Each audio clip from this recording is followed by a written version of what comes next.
मित्रों नमस्कार। मैं नासुनांजलि कथा कहानी और उपन्यास के इस नए अंक के साथ पुनः उपस्थित हूँ। मित्रों, इस समय मैं वाचन कर रहा हूँ आवारा मसीहा का, जिसे लिखा है विष्णु प्रभाकर ने।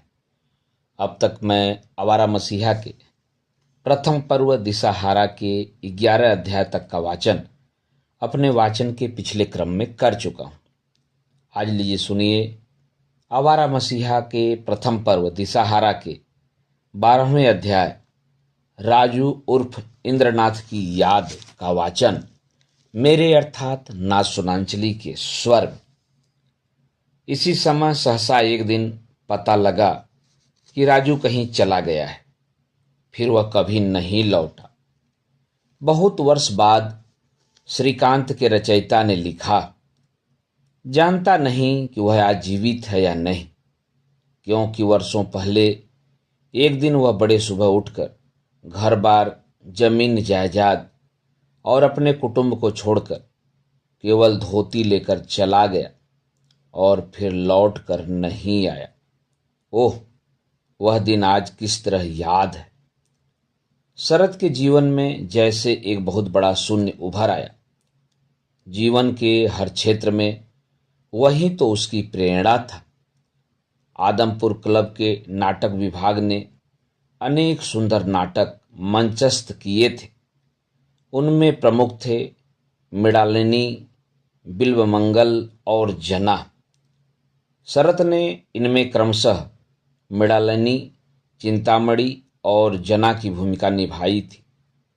राजू ने गिरिजा और पागलिनी का अभिनय करके यश अर्जित किया था। शरत के अभिनय में जो गांधीर्य, संयम, तेजस्विता और शोक प्रकट करने की भंगिमा थी, वह कलकत्ता की प्रतिभाशाली अभिनेत्री के उन्मत्त उच्छ्वासों में भी नहीं पाई जाती थी। और राजू द्वारा पागलिनी के अभिनय की याद करके 60 वर्ष बाद भी लोगों को रोमांच हो आता था। वह दृश्य जैसे उनके मन के भीतर चला गया हो। राजू स्वयं भी जैसे पागल हो उठा था। बार बार उसी का अभिनय करता। एक दिन अपने शिशु भतीजे को लेकर पेड़ पर चढ़ गया और गोद में लेकर वहीं पर पागलिनी का अभिनय करने लगा। देखने वाले हतप्रभ रह गए। किसी भी क्षण वह बच्चा हाथ से छूटकर नीचे गिर सकता था। उसी रात को राजू के पिता ने उसे बहुत पीटा और उसी रात को वह लापता हो गया। सुना वह सन्यासी हो गया है। मन उसका सन्यास वृत्ति की ओर काफी दिनों से खींच रहा था। बहिर्जगत से विदा लेकर वह मानो मनोजगत में रम गया था।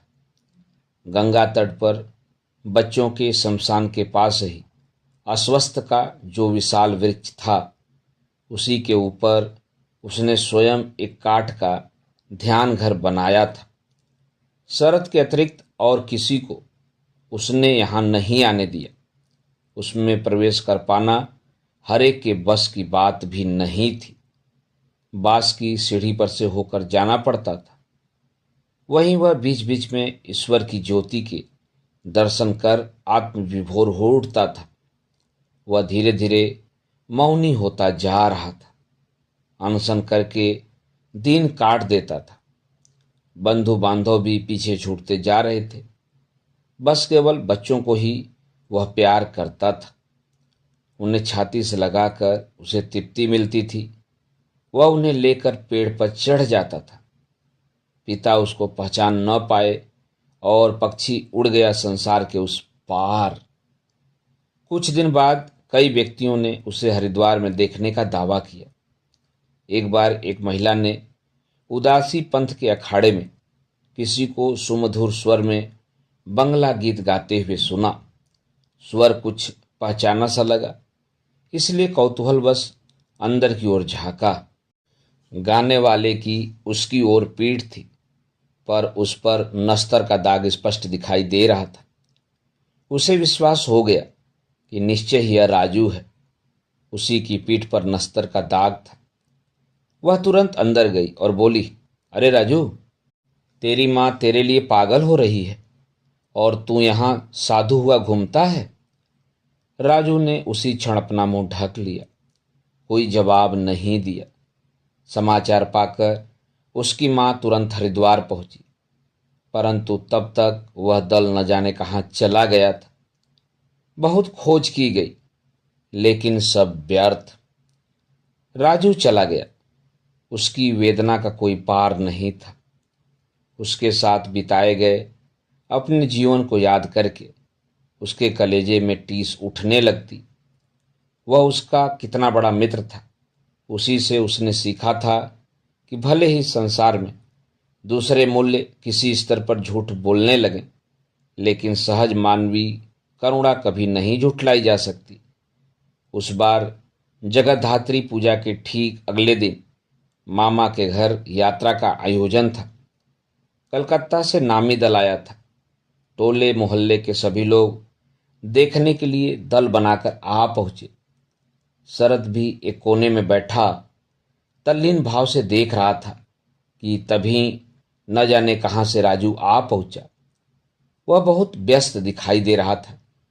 पास आकर उसने कहा, चल उठ। गुरु का आदेश था, उठना पड़ा। बाहर आकर राजू ने बताया, उस मोहल्ले के तारापद का बेटा अभी अभी हैजे से मर गया है। बेचारा 3 साल का बच्चा अनेक प्रयत्न करने पर भी बच नहीं सका। माँ बाप पागलों की तरह रो पीट रहे हैं, लेकिन इस रोग के रोगी की लाश को अधिक देर तक नहीं रखना चाहिए। इसी दम शमशान पहुंचा देना चाहिए। मोहल्ले के सभी लोग यहाँ यात्रा देखने के लिए आ गए हैं। अब तू ही मेरे साथ चल। दोनों तारापद के घर पहुंचे। माँ बाप को समझाकर बच्चे की लाश शमशान की ओर ले चले। आधी रात बीत चुकी थी।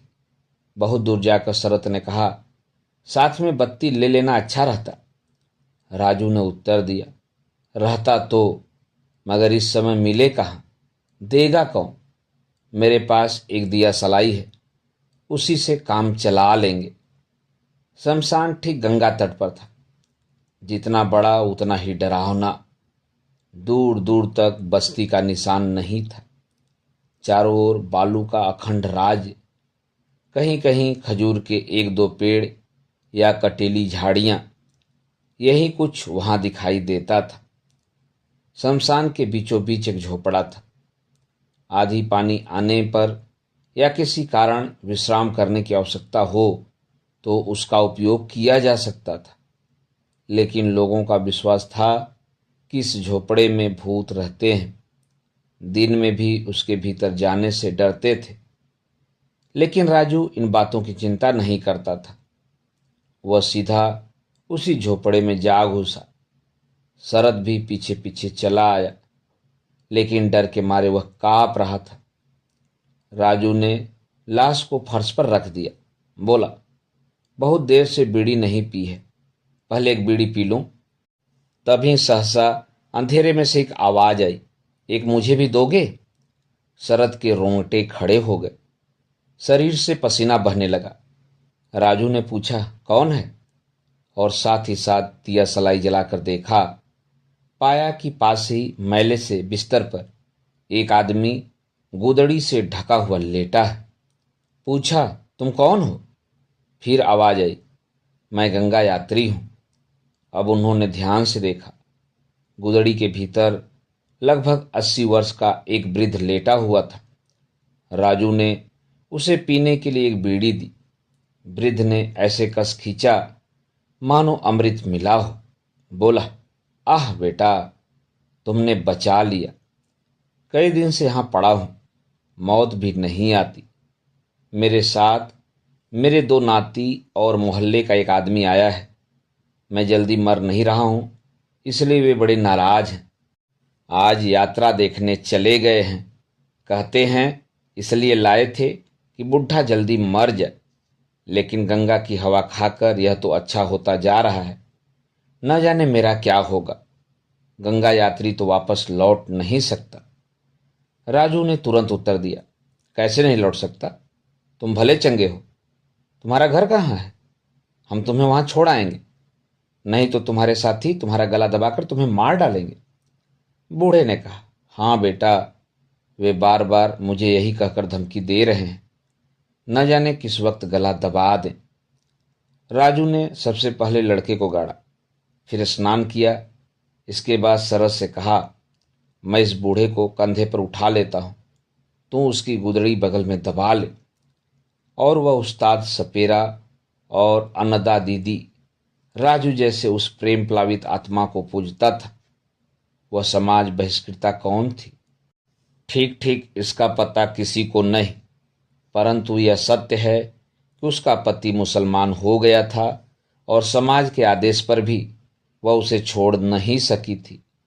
वह सांप पकड़ने का काम करता था और इससे पेट थोड़े ही भर सकता है। इसीलिए जैसा कि उनका स्वभाव था, राजू और शरद उनकी सहायता करते थे। एक दिन दीदी का अपमान करने पर उन्होंने उस्ताद को पीट भी दिया था। इन कहानियों का कोई अंत नहीं था। शरद के दुख का भी कोई अंत नहीं था, पर वह इस दुख को किसी के सामने प्रकट नहीं करता था। फिर राजू की याद उसके साहस को बढ़ाती ही थी। हर कहीं हर किसी को वह अपने साहस से चकित कर देता था।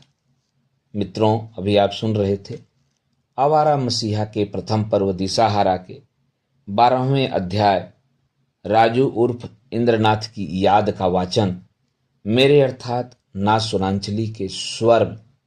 मित्रों, अब लीजिए सुनिए आवारा मसीहा के प्रथम पर्व दिशाहारा के 13वें अध्याय सृजन का युग का वाचन मेरे अर्थात ना सुनांचली के स्वर में। इधर शरद इन प्रवृत्तियों को लेकर व्यस्त था, उधर पिता की यायावर वृत्ति सीमा का उल्लंघन करती जा रही थी। घर में 3 और बच्चे थे। उनके पेट के लिए अन्न और शरीर के लिए वस्त्र की जरूरत थी, परंतु इन सब के लिए धन का जुगाड़ करना उनके बस की बात नहीं थी। पुराना कर्ज भी वह नहीं चुका पाए थे। डिग्री हो जाने के कारण गांव के मकान को भी मात्र 225 रुपये में छोटे मामा को बेच दिया था। अब भूखों मरने के अलावा और कोई रास्ता नहीं था। शरद बालक नहीं था, 21 वर्ष का युवक था और अपने कुछ गुणों और कुछ दुर्गुणों के कारण लोकप्रिय भी कम नहीं था। घर की दुर्दशा ने आखिर उसके हृदय को छुआ और वह नौकरी की तलाश में निकल पड़ा। उन दिनों संथाल परगना में सेटलमेंट का काम चल रहा था।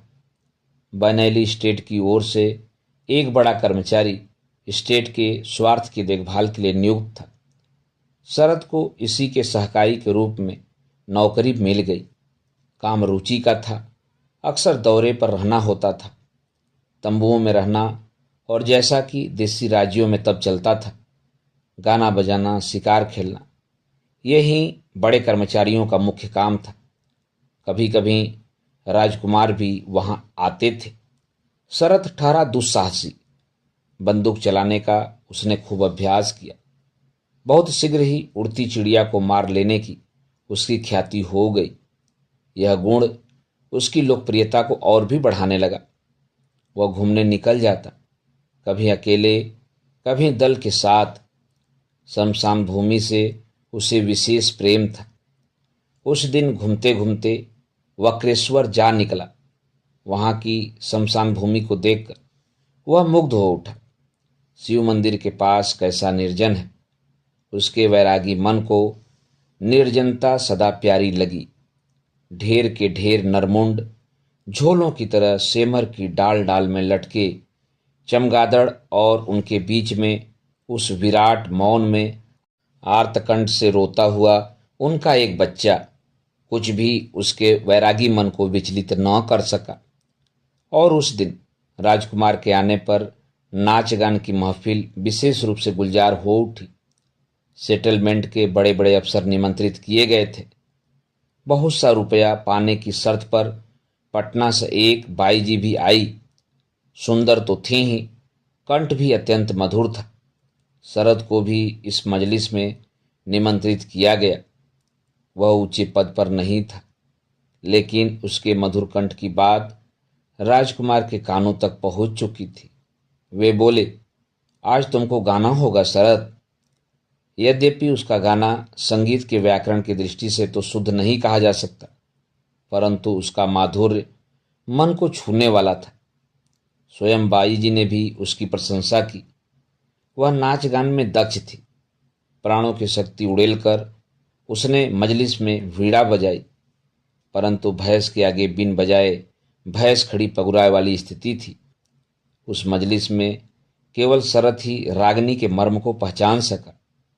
मुक्त कंठ से उसने बाई जी के वीणा वादन की प्रशंसा की। वह गदगद हो उठी। उसका हृदय इस दिशाहारा पर गूढ़ी युवक के प्रति सहानुभूति से उमड़ आया। कुछ ही क्षणों के परिचय ने दोनों को एक दूसरे के बहुत पास ला दिया। उस रात बड़ी देर बाद किसी प्रसंग में बाई जी ने उससे कहा, मैं रुपए के लिए गाती हूँ, गाना मेरा पेशा है, लेकिन आप क्यों इतनी मुसाहिबी करते हैं? आप गूढ़ी व्यक्ति हैं, आपको यहाँ से चले जाना चाहिए। अंततः शरत ने वह नौकरी छोड़ दी। इस छोड़ देने के पीछे मात्र बाई जी का आग्रह था। यह बात किसी भी तरह स्वीकार नहीं की जा सकती। अपने पिता से विरासत में उसने जो चंचल स्वभाव पाया था, वह उसे कहीं जमकर बैठने नहीं दे सकता था। एक ज्योतिषी ने उसे बताया था कि 40 वर्ष की आयु में वह राजा के समान प्रसिद्ध होगा। नौकरी छोड़ने का एक कारण यह भी हो सकता है, और भी कारण हो सकते हैं। वस्तुतः किशोरावस्था से ही वह अपने चारों ओर एक रहस्यमय वातावरण बनाए रहता था। स्वयं नाना प्रकार की कहानियां गढ़कर सुनाना उसका स्वभाव बन गया था। उन कहानियों में अपने संबंध में भी नाना प्रकार के प्रवाद प्रचलित कर देता था। कोई आश्चर्य नहीं बाई जी का यह आग्रह एक प्रवाद ही हो, लेकिन यह सचमुच सच है कि इन सब कुसंगतियों, स्वच्छंद और दुस्साहसपूर्ण प्रवृत्तियों के बावजूद उसकी साहित्य साधना मौन मंथर गति से आगे बढ़ रही थी। दिन भर की यायावर वृत्ति के बाद रात्रि के एकांत में वह अपने पोथी पत्रों के बीच पहुंच जाता था। नौकरी करते समय भी इस नियम में कोई व्यवधान नहीं पड़ा। प्रारंभ में उसे कविता से प्रेम था, लेकिन कविता लिखने का धैर्य उसमें नहीं था। रुचि के अनुसार गद्य लिखने में ही वह सारा समय बिता देता था। जब तक ठीक ठीक शैली और शब्द न पा लेता, तब तक उसे संतोष नहीं होता था।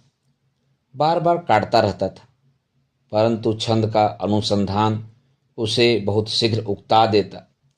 फूल बने लेगछे आगुन, उसमें उसने सुप्रभा और इंदिरा नाम की 2 नायिकाओं के मनोभावों का विश्लेषण किया था। अंत में सुप्रभा की विषपान से मृत्यु हो गई और उस पराजय में ही उसने अपनी जय पताका फहराई। उस युग में शरद जैसे दिशाहारा और भावुक युवक से इससे अधिक और क्या आशा की जा सकती थी। उसने कविता लिखने का प्रयास किया। वह युग के अनुरूप ही था। वह रविंद्र युग था। उसी की भांति अनातोले फ्रांस जैसे विश्व के अनेक साहित्यिकों ने सबसे पहले कविता लिखने की ओर ध्यान दिया है, लेकिन वह कवि नहीं बन सका। उसकी प्रतिभा का विकास गद्य में ही हुआ है। हाँ, कविता का प्रभाव उस पर निरंतर बना रहा। कहीं कहीं तो ऐसा लगता है जैसे कभी बोल रहा हो। उस समय शिक्षित बंगाली समाज में अंग्रेजी के प्रति वैसा ही अनुराग था जैसे कभी इंग्लैंड में लैटिन के प्रति था। चिट्ठी पत्री तक वे अंग्रेजी में लिखते थे। शरत ने इस प्रवृत्ति का विरोध किया। वह न स्वयं अंग्रेजी में पत्र लिखता और न किसी परिचित को लिखने की प्रेरणा देता। अपने तरुण मामाओं में बंगला भाषा और साहित्य के प्रति अनुराग उसी ने पैदा किया था। उन लोगों ने मिलकर एक हस्तलिखित सचित्र मासिक पत्रिका शिशु का प्रकाशन भी आरंभ किया था। संपादक बने 10 वर्षीय मामा गिरीन्द्रनाथ। उनका हस्तलेख बहुत सुंदर था। शिशु की बंगला और अंग्रेजी कविताएं शिशुओं के ही अनुरूप थी। बांदर के साथ चादर की तुक मिलाना उनकी चरम उपलब्धि थी। बांदर बांदर छिछलो केंग चांदर, बांदर रूपी रूपी, परेछिस के मंटूपी, बांदर बांदर केन, खेचिस फेन, राम सिंह झटके, पढ़ लो डुबाए पटके, लोक रत्ने, कर ले जतने, राम सिंह गेलो मरे। अंग्रेजी रचनाएं भी इसी प्रकार की होती थी। A lion killed a mouse, then went to his house, now cried his mother, and therefore cried his sister.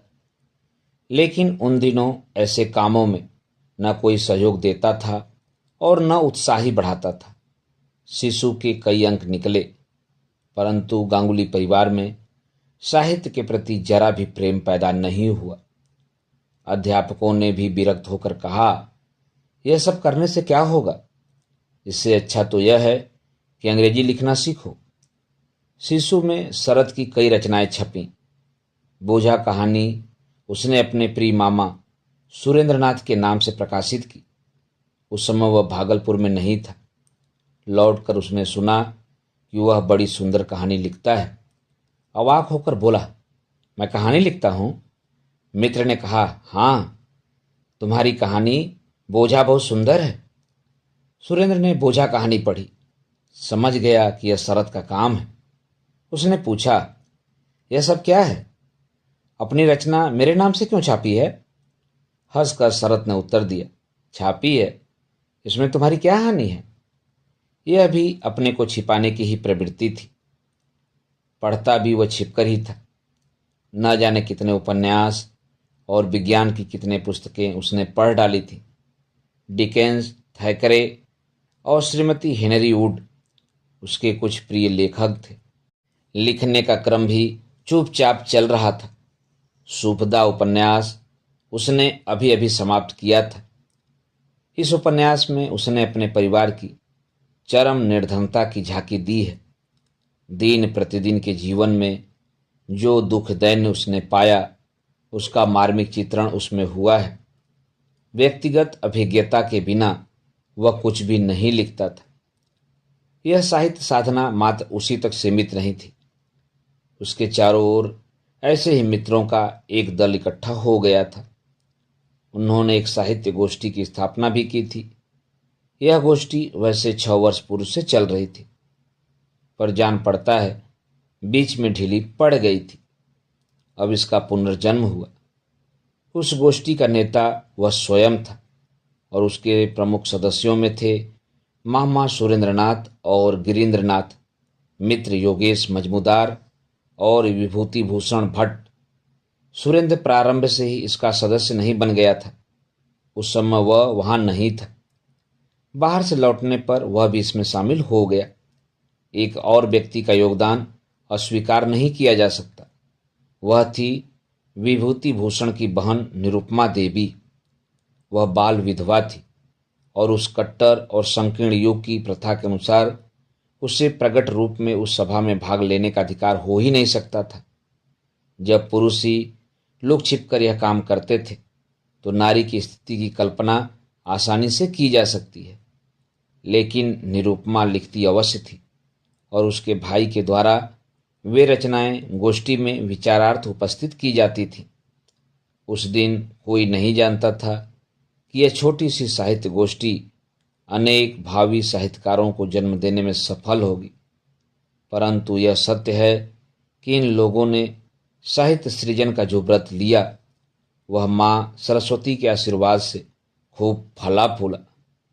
जिस समय साहित्याकाश में रविंद्रनाथ सूर्य की भांति चमक रहे थे, उस समय ये लोग पूर्ण चंद्रोदय की संभावनाओं को सत्य करने के लिए सचेष्ट थे।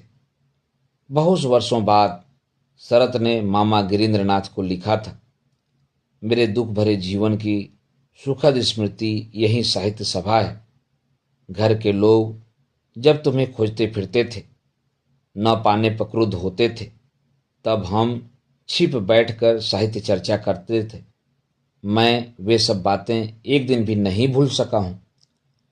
विभूति और निरुपमा यहाँ के सब जज श्री नफर भट्ट की संतान थे। यह एक बड़े लोगों का परिवार था। शरद का इस परिवार से संबंध निरुपमा के मझले भाई इंदु भूषण के माध्यम से हुआ। वह उसका कॉलेज का सहपाठी था। उसी के साथ युभूति और निरुपमा की कविताएं शरद तक पहुंची और शरद की रचनाओं का उस परिवार में प्रवेश हुआ। भट्ट परिवार के मकान के पास पश्चिम दिशा की ओर एक बहुत बड़ा कब्रिस्तान था। किसी गंभीर रात्रि में उस कब्रिस्तान के प्रांगण से गाने का शब्द उठकर हवा की तरंगों पर लहराता हुआ उनके पास पहुंच जाता था। आमी दुदिन आसिनी, दुदिन देखनी आमिनी मुदली आँखी। कभी यमुनिया नदी के तीर से वंशी का मादक स्वर सुनाई देता। चरित्रहीन में सतीश जब रेल यात्रा में बंसी बजाता है तो पृथ्वी पर सोई हुई चांदनी की नींद उचड़ जाती है और उपेंद्र जम्हाई लेकर उठते उठते कहते हैं, बस अगर कुछ सीखना होगा तो बांसुरी बजाना ही सीखूंगा। इंदु भूषण भी इसी स्वर पर मुग्ध है। तभी तो समझ जाता है कि यह शरद का स्वर है। परिचय घर आता है और वह उनके घर आने लगता है। कभी कभी गाना भी सुनाता। नवकृष्ण भट्टाचार्य का यह गीत उसे बहुत प्यारा था। गोधुले मधु फुराय गेल, अंधार आजी कुंजबन। उस परिवार से आत्मीयता बढ़ जाने का कारण एक और भी था। वे लोग संपन्न थे, पर संपन्नता का दंभ उनमें नहीं था। घर के भीतर बड़े कठोर नियम थे, पर बाहर सब ढीला ढाला था। अर्थात धोखा दिया जा सकता था। शतरंज खेलने का रिवाज था और इसका अर्थ केवल खेलना ही नहीं होता था। चाय पान और तंबाकू भी खूब चलता था। इंदु भूषण को इस खेल का बहुत शौक था और शरद भी इस विद्या में निष्णात था। इसीलिए इस परिवार के वह इतने पास आ सका। विभूति आयु में छोटा था। बड़े भाई ने उसकी कविताओं की कॉपी शरद को देखने के लिए दी थी। उसी को लेकर वह एक दिन विभूति के सामने जा खड़ा हुआ और जोर से उसे मेज पर फेंकता हुआ बोला, क्या लिखते हो? खाली अनुवाद, वह भी अशुद्ध? अपना लिखने को कुछ नहीं है तुम्हारे पास? सुनकर विभूति तो जैसे अवाक रह गया। लेकिन इसी क्षण से आरंभ हुई उनकी मित्रता को मृत्यु भी भंग नहीं कर सकी। विभूति शरद की तरह ही अध्ययन प्रिय था। उसने विदेशी दार्शनिकों की अनेक रचनाएं पढ़ डाली थी। तर्क से वह यह सिद्ध कर सकता था कि ईश्वर का कोई अस्तित्व नहीं है। अगर ईश्वर है तो प्रोटोप्लाज्म है। ईश्वर के अस्तित्व से इनकार करना उन दिनों पढ़े लिखे युवकों के लिए शराब पीने की तरह प्रगति का लक्षण था। शरद स्वयं इसी पथ का पथिक था। लेकिन विभूति जितना मेधावी था उतना ही बंधुवत्सल भी था। शरद से उसकी घनिष्ठता का यह एक और कारण था। चूंकि साहित्य की चर्चा उन दिनों प्रत्यक्ष रूप से नहीं हो सकती थी, इसलिए उनकी यह गोष्ठी अभिभावकों की दृष्टि बचाकर ही काम करती थी। सप्ताह में एक दिन किसी निर्जन स्थान में वे इकट्ठे होते थे। कभी सरकारी स्कूल के पास बड़े नाले में पैर लटकाकर प्रबंध पाठ और आलोचनाएं करते, कभी किसी मठ में पेड़ के नीचे या टीले पर चढ़कर ये तरुण बंधु अपना विद्रोह प्रकट करते। कब्रिस्तान में भी यह गोष्ठी होती थी। शरद के नेतृत्व में न जाने कितनी अमानिसाएं उस दल ने वहां काटी थी और स्तब्ध होकर सुना था उसका संगीत। भट्ट परिवार के मकान के पास जो कब्रिस्तान था उसमें एक बड़ा मकबरा था। उसकी छत मैदान के समान लंबी चौड़ी थी। सीढ़ी से ऊपर जाने के बाद वे दुनिया की दृष्टि से ओझल हो जाते थे। अड्डा जमाने के लिए यह आदर्श स्थान था। एक बार सुरेंद्र ने वहां आकर जो कुछ देखा उससे वह विस्मित रह गया था। बसंत ऋतु और शुक्ल पक्ष की संध्या, वह विशाल छत चंद्र ज्योत्सना से आलोकित हो रही थी। उत्तर की ओर से बह रहा था गंगा का स्पर्श पाकर शीतल मंद पवन। इधर उधर चटाई बिछाकर अलग अलग दल कार्य व्यस्त थे। एक स्थान पर जोर शोर से नाटक की रिहर्सल चल रही थी, तो दूसरे स्थान पर हारमोनियम लेकर संगीत का अभ्यास हो रहा था और तीसरे स्थान पर साहित्यिक वाद विवाद की धूम थी। इसी समय कहीं से चाय आ गई, साथ में परात भर खाने का सामान भी था। फिर तो देखते देखते हुक्के की गुड़गुड़ाहट उठने लगी और सिगरेट के धुएं से आकाश आच्छन्न हो गया। इस साहित्यिक गोष्ठी के संचालन का सारा भार शरद पर था। रचनाओं के विषय का निर्वाचन वह स्वयं करता था। सदस्य 7 दिन के भीतर रचना समाप्त कर सभा में लाकर पढ़ते थे। सभापति शरद प्रत्येक रचना पर विचार करता, उसकी अशुद्धियां बताता और लेखक को नंबर देता। कविता लिखने में सबसे आगे थी निरुपमा। दूसरे सदस्यों को उससे ईर्ष्या होती थी। वे कानाफूसी भी करते थे, इसलिए विशेष करते थे कि शरद का प्रारंभ से ही उसकी ओर झुकाव था। उसका निरुपमा से कोई प्रत्यक्ष परिचय नहीं था। वह उसको अपने दादा का मित्र मानकर ही उसका सम्मान करती थी, लेकिन शरद उसे उत्साहित करने के लिए विशेष रूप से सजग दिखाई देता था। उसकी कविता में भावों की कृपणता है, इसकी शिकायत उसने विभूति से की। कहा था, एक ही भाव को छोड़कर बूढ़ी यदि और कई प्रकार से सोच विचार कर लिखे तो उन्नति कर सकती है। इसी को विभूति ने कविता में परिवर्तित करके निरुपमा तक पहुंचा दिया। आरो जाओ दूरे, थामियो ना आपनार सूरे। इस शिकायत ने निरुपमा को प्रोत्साहित ही किया। शरद को प्रसन्न करने के लिए वह अपनी कविताओं पर और भी परिश्रम करने लगी। उन कविताओं के आसपास ऊपर नीचे न जाने शरद ने क्या क्या और कितना लिखा। उसने विभूति से यह भी कहा, बूढ़ी यदि चेष्टा करे तो गद्य भी लिख सकती है। उस समय निरुपमा को इस बात पर विश्वास नहीं आया था। वह तो शरद की रचनाएं पढ़ पढ़ कर ही अभिभूत होती जा रही थी। धीरे धीरे इन 2-3 वर्षों में उसने बाससा, बोझा, कोरेलग्राम, अनुपमा का प्रेम, काशीनाथ, चंद्रनाथ, शिशु, बड़ी दीदी, हरिचरण, बाल स्मृति, सुबधा और देवदास आदि सभी पढ़ डाले थे। कुछ दिन पूर्व पति से लेकर मजली भावज ने एक बड़ा सा खाता उसे दे दिया था। उस पर छोटे छोटे सुंदर अक्षरों में लिखा था, अभिमान। यह मिसेस हेनरी वुड के उपन्यास ईस्टलिन का शरद द्वारा किया गया छायानुवाद था। उन दिनों उसके मन में मान अभिमान की जो आधी चलती रहती थी, उसी के कारण उसने यह अनुवाद किया था और इसीलिए उसका नाम अभिमान रखा गया। निरुपमा इसको पढ़कर मुग्ध हो उठी थी। इन्हीं दिनों शरद ने मेरी कोरेली के उपन्यास माइटी एटम का अनुवाद करना भी आरंभ कर दिया था। नाम रखा था पाषाण। पुराने मार्ग से होकर वह भी निरुपमा के पास पहुंचा। उसमें एक परमाणुवादी नास्तिक पिता के संतान के मानसिक संघात की यंत्रणा से वह द्रवित हो उठी। शरद की रचनाओं का यह प्रभाव निश्चय ही परोक्ष रूप में उसे गद्य लिखने की प्रेरणा दे रहा था।